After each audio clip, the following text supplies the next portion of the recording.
It's time for another installment of the basics, and on today's show I'm going back into the Risk board game because I want to explain to everybody out there, whether you're a new player of Risk or you're a veteran player, why Asia is a meat grinder and you don't necessarily want to take it over.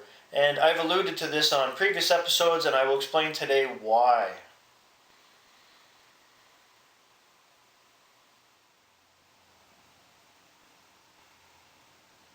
Now, I've mentioned on previous shows that a lot of people mistakenly go after Asia and try to amass their armies and either take it over or hold on to it or expand from it.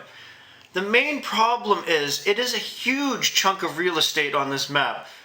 It has 12 territories, which makes it the largest region in the game, which also includes the Middle East.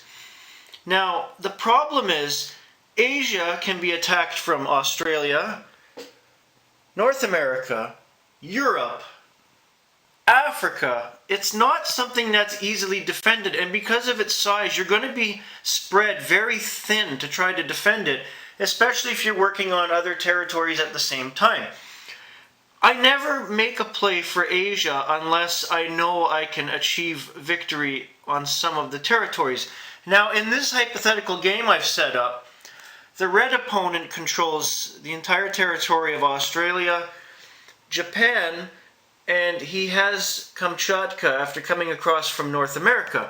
The third opponent controls most of Europe, and he's starting to mass his armies and move in, as well as controlling most, if not all, of Africa.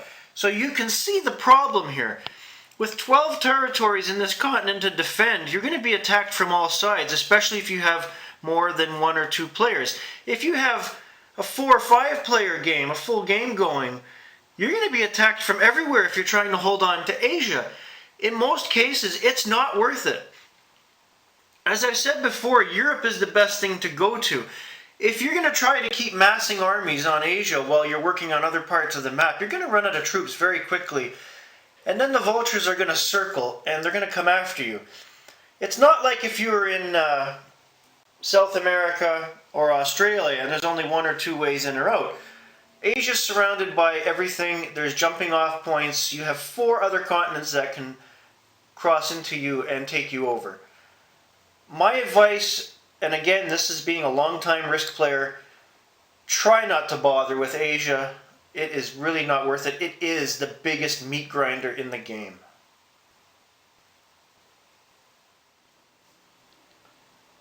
That all being said, I've played in several rounds of Risk where a couple of my opponents tried to, in vain I might add, take over all of Asia and move on from there, but because they were spread thinly from playing on the rest of the map and taking over other continents, it did not work out.